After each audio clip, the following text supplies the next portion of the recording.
Hi hello అండి, welcome back to our channel. నేను మీ రమ. అందరూ ఎలా ఉన్నారండి? బాగున్నారండి? అందరికీ నమస్తే అండి. ఈరోజు మన సింపుల్ అండ్ ఈజీ రెసిపీ ఛానల్లో సింపుల్గా ఈజీగా టేస్టీగా టమాటా పచ్చడి ఎలా పెట్టాలో నిల్వ పచ్చడి అండి చూపిస్తాను, చూసేయండి. ఈ పచ్చడి ఏమి కొత్తదేమీ కాదండి, ఎవరికి రాంది కూడా కాదు, ఎప్పుడూ పెడుతున్న టమాటా పచ్చడి అండి. కానీ కొంతమంది కొన్ని విధాలుగా పెడతారండి. ఈ పచ్చడి అయితే నేను ఓన్గానే నేర్చుకున్నానండి. అమ్మమ్మ కానీ అమ్మల దగ్గర కానీ నేర్చుకున్నది అయితే కాదు, బ్రాహ్మణ్స్ ఆవిడ దగ్గర చూసి అయితే నేర్చుకున్నానండి నేను. అలా నేను పెడుతున్నాను, చాలా బాగుంటుందండి. మా ఇంట్లో అందరూ తింటున్నారు. అదే విధంగా మీకు కూడా చూపిస్తాను, చూడండి. నేనైతే 2 కేజీలు టమాటాలు తీసుకున్నానండి, బాగా పండినవి. ఎక్కువేమి పెట్టట్లేదు. వాటిని అయితే ముందు కడిగేసుకుని తడి లేకుండా అయితే కొంచెం ఆరేదాకా అయితే ఉంచుకున్నానండి. తడి అస్సలు ఉండకూడదండి. మనకు సంవత్సరం పాటు నిల్వ ఉండాలనుకుంటే తడి ఉండకూడదు అసలు. వాటిని పెద్ద సైజు కాయలు అనుకోండి, ఒక 8 ముక్కలు అలాగా కట్ చేసుకోవాలి. చిన్నవైతే ఒక 6 ముక్కలుగా కట్ చేసుకోవాలండి. ఇలా తొడుములు తీసేయాలన్నమాట. తొడుములు ఉంటే అక్కడ గట్టిగా ఉంటుందండి, బాగుండదు అంతగాని. ఆ తొడుములు తీసేసి అయితే నేను పెద్ద కాయలను అయితే 4-8 ముక్కలుగా అయితే చేసుకున్నానండి. టమాటాలన్నీ ఇలా మొత్తం ముక్కలుగా అయితే కట్ చేసుకోవాలండి. 2 కేజీల టమాటాలకి అయితే ఈ ముక్కలు వేయండి నాకు. మీరు ఇంకా ఎక్కువగా పెట్టుకోవాలన్నా కూడా పద్ధతి అయితే ఇదేనండి. వాటిని శుభ్రంగా తడి లేకుండా ఆరనిచ్చిన తర్వాత ఈ విధంగా ముక్కలు అయితే కట్ చేసుకోవాలండి. మనకు సంవత్సరం పాటు పచ్చడి నిల్వ ఉండాలంటే తడి అనేది అసలు ఎక్కడా తగలకూడదండి. ఆ విధంగా జాగ్రత్త పడాలి. వీటిలో అయితే ఒక స్పూను నిండుగా అయితే నేను పసుపు వేసానండి. అదే విధంగా ఇప్పుడు ఉప్పు అయితే తీసుకున్నానండి. రాళ్ళు ఉప్పు అంటారు కదా, అదే కళ్ళుప్పు. ఆ ఉప్పును కూడా ఒకసారి ఎండలో అయితే పెట్టానండి. 2 కేజీల టమాటాలకి ఈ గ్లాస్ కొలత అయితే తీసుకున్నానండి. ఈ గ్లాస్తో 2 గ్లాసులు వేస్తున్నాను సుమారుగాని. అంటే ఒక 100 గ్రాములు తక్కువ కానీ 1/2 కేజీ అయితే వేస్తున్నానండి. తర్వాత చూసుకుని వేసుకుందాం అన్నట్టుగాని. కరెక్ట్గా అయితే సరిపోతుందండి. ఒక 100 గ్రాములు తగ్గించి 400 గ్రాముల వరకు మనం ఉప్పు అయితే 2 కేజీల టమాటా ముక్కలకి అయితే వేసేసుకోవచ్చు. వేసి అయితే నేను బాగా ఇలా కలుపుతున్నానండి. 1/2 కేజీ ఉప్పు అంటే గ్లాస్తో కొలుసుకుంటే 2 గ్లాసులు అయ్యిందండి. ఒక గ్లాస్ ఫుల్గా వేసాను, మరొక గ్లాస్ అయితే ఇలా తలగొట్టినట్టు అయితే వేసి తడి లేకుండా ఉన్న కుండలోకి అయితే ఎత్తేసుకున్నానండి. చూడండి నిండుగా అయితే వచ్చాయి కదా, ఊరైతే లోపలికి వెళ్తాయని అనుకుంటున్నాను. మీరు ప్లాస్టిక్ డబ్బాలైనా వేసుకోవచ్చు, జాడీలోనైనా వేసుకోవచ్చండి. నాలా కుండలోనైనా కూడా వేసుకోవచ్చు. సిల్వర్ దానిలో మాత్రం వేయకండి, అల్యూమినియం దానిలోనే. నేనైతే ఈ రోజు నైటు రేపు నైటు కూడా ఉంచేసి ఎల్లుండి ఉదయం అయితే ఎండలో పెడతానండి. దాని మీద ఒక మూత పెట్టేసి అయితే ఒక పక్కన పెట్టేయండి. ఇదిగో చూడండి 2 నైట్లు అయితే అయ్యింది. తెల్లవారైతే నేను మూత తీసి చూస్తున్నాను. కొద్దిగా అయితే కొంచెం కిందకు వెళ్ళే కానీ అలాగే ఉన్నాయండి, బాగా ఊరేయండి. వీటిని అయితే ఇప్పుడు రసం అంతా పిండేసి ముక్కలు తీసుకొని అయితే ఎండలో పెట్టుకుందామండి. రసం మొత్తంగా పిండేయాలండి. ఇదే ఓట అంటారు కదా, ఓటను పిండేసి ముక్కలు మాత్రం ఇలాగ ఎండబెట్టుకుంటే 2 రోజులు ఎండితే సరిపోతుందండి. మనకు పచ్చడికి రెడీ అయిపోతాయి. మనకు ఎలాగో మార్చి నెల వచ్చేసింది కాబట్టి 2 ఎండలు తగిలితే సరిపోతాయండి 2 రోజులు. ఓట కూడా ఒక అరగంట ఎండలో ఉంచి తీసేస్తానండి. బాగా దగ్గరికి అయితే అయిపోద్ది అలాగ ఉంచేస్తేనే. మనకి టమాటా ముక్కలు అయితే 2 రోజుల్లోకి అయితే ఎండిపోతాయండి. ఇవిగో చూస్తున్నారు కదా, ముక్కలైతే ఇలా ఎండిపోయాయండి. ముందు రోజు అయితే కొద్దిగా చెమ్మ అయితే ఉంది కానీ రెండో రోజుకైతే బాగా ఎండిపోయాయి.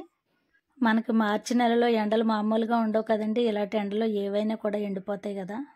ఈరోజు ఉదయం నుంచి 4 గంటల వరకు అయితే పెట్టానండి. ఇప్పుడైతే పచ్చడి రెడీ చేసుకుంటున్నాను. చింతపండు కూడా నేను ఇక్కడ 1/2 కేజీ చింతపండు తీసుకున్నానండి. చింతపండులో ఉన్న గింజలు అలాగే నారలు పెచ్చులు లాంటివి ఉంటాయండి, అవన్నీ కూడా క్లీన్ చేసుకుని ఎండలో పెట్టుకోండి. సుమారుగా 400 గ్రాములు 450 గ్రాములు అలా పడుతుందండి చింతపండు. ఇదిగోండి ఓట కూడా నేను ఒక అరగంట సేపు ఎండలో పెడతానండి చింతపండు వేసేసి. ఉదయాన్నే వేసేస్తున్నానండి ఓటలో చింతపండు అయితే, ఎందుకంటే నానుతుంది కాబట్టి బాగా నలుగుతుందండి మనం రుబ్బుకునేటప్పుడు. ఒక అరగంట సేపు చింతపండు వేసి ఎండలో ఉంచిన తర్వాత పక్కకు తీసేస్తానండి. ఎండలో ఎక్కువగా ఉండక్కర్లేదు.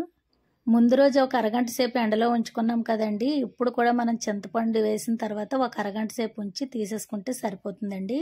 ఇక్కడ టమాటా ముక్కలు అయితే 2 సగాలుగా చేసుకుని ఒక సగం అయితే మెత్తగా గ్రైండ్ చేసుకున్నానండి నేను మిక్సీలోని. అలాగే రెండో సగం అయితే కోర్స్గా అయితే చేసుకున్నాను, చిన్న చిన్న పలుకులు అదే ముక్కలు ముక్కలుగా ఉండేటట్టుగా అయితే చేసుకున్నానండి. ఇలా చేసుకోవడం వల్ల టమాటా టేస్ట్ బాగా వస్తుందండి.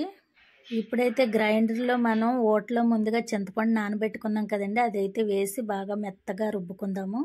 మిక్సీలో కూడా రుబ్బుకోవచ్చండి, కానీ రుబ్బురోల్లో రుబ్బింది ఒక టేస్ట్ ఉంటుందండి. గ్రైండర్లో రుబ్బింది ఆ తర్వాత టేస్ట్ వస్తుంది, మిక్సీలో రుబ్బిన దానికి ఆ తర్వాత టేస్ట్ అండి. ఆ తర్వాత టేస్ట్ అంటే అందరికీ తెలిసిందే కదా. అందుకని రుబ్బురోట్లో రుబ్బుకునే అవకాశాలు అందరికీ లేవు కాబట్టి గ్రైండర్లోనైనా రుబ్బుకుందామండి. చింతపండు బాగా నలిగింది కదండి. ఇప్పుడైతే నేను 1/2 కేజీ వరకు కారం అయితే వేస్తున్నాను. కారం అయితే చాలా ఘాటుగా ఉంటుందండి. 2 కేజీల టమాటాలకి 1/2 కేజీ కారం అయితే సరిపోతుందండి. మీరు ఇంకా కారం ఎక్కువ తినేవాళ్ళు అనుకుంటే మరి చూసుకుని అయితే వేసుకోండి. నాకైతే 1/2 కేజీ కారం పట్టింది, సరిపోయింది.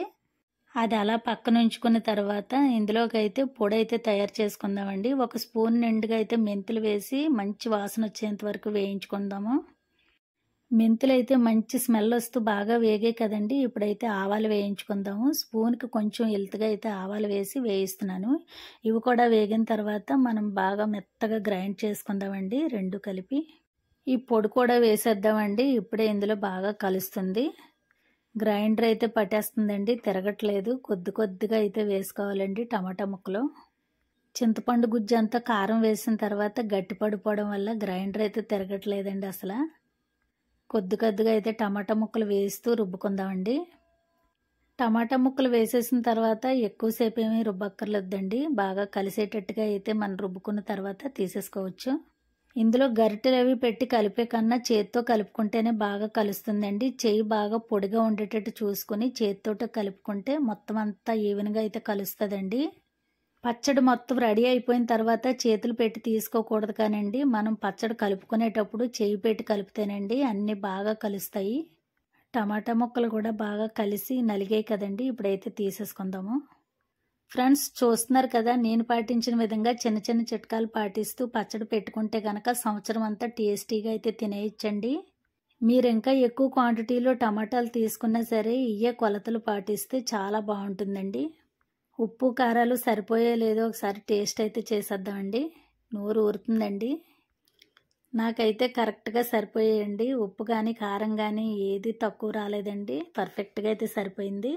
నాకు 2 కేజీల టమాటాలకి ఈ పచ్చడి అయితే రెడీ అయిందండి. రుబ్బేసరికి ఇందులో అయితే పోపు వేయాలి. ఇంకాని మీరు అంతా తినేస్తాము వాడేసుకుంటాము అనుకుంటే కనుక మొత్తం అంతట్లోకి కూడా పోపు వేసేసుకోండి. మేమంతా తినలేము తర్వాత చేసుకుందాం అనుకుంటే కనుక ఈ టైంలోనే సగం తీసేసి అయితే మీరు ఫ్రిడ్జ్లో పెట్టేసుకోండి. ఎప్పుడు మనం పోపు వేసుకున్నా అప్పుడే పచ్చడి తయారు చేసుకున్న టేస్ట్ అయితే వస్తుందండి. మీరు ఇంట్లో వాళ్ళు సరిగ్గా తినలేని వాళ్ళు ఉన్నప్పుడు అంతా పోపు వేసేసుకుంటే కనుక జిడ్డు వాసనలాగా అయితే వస్తుందండి. అది మాత్రం గ్యారంటీ. మీరు ఎప్పటికప్పుడు టేస్టీగా తినాలనుకుంటే దీనినే మీరు పక్కకు తీసేసుకొని ఫ్రిడ్జ్లో అయితే పెట్టేసుకోండి. సంవత్సరం ఉన్నా కూడా ఇదే టేస్ట్ తోటి అయితే ఉంటుందండి, పాడవదు అసలు. నేనైతే ఒక 1/2 కేజీ వరకు ఆయిల్ అయితే వేసుకున్నానండి. ఇందులో కూడా సగమే పోపు వేస్తున్నానండి. 2 కేజీల టమాటాలకి కేజీ ఆయిల్ అయితే పడుతుందండి.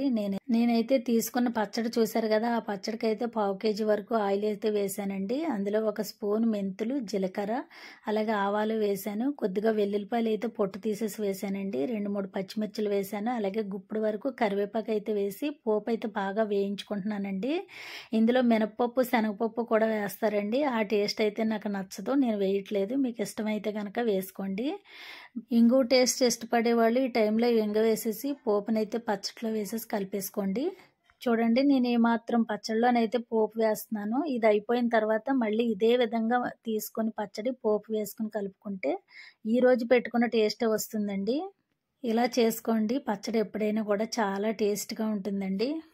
ఇప్పుడు ఉన్నపాటున వేడివేడి అన్నంలో పచ్చడి వేసుకుని తింటే ఉంటుంది కదా, చాలా బాగుంటుందండి.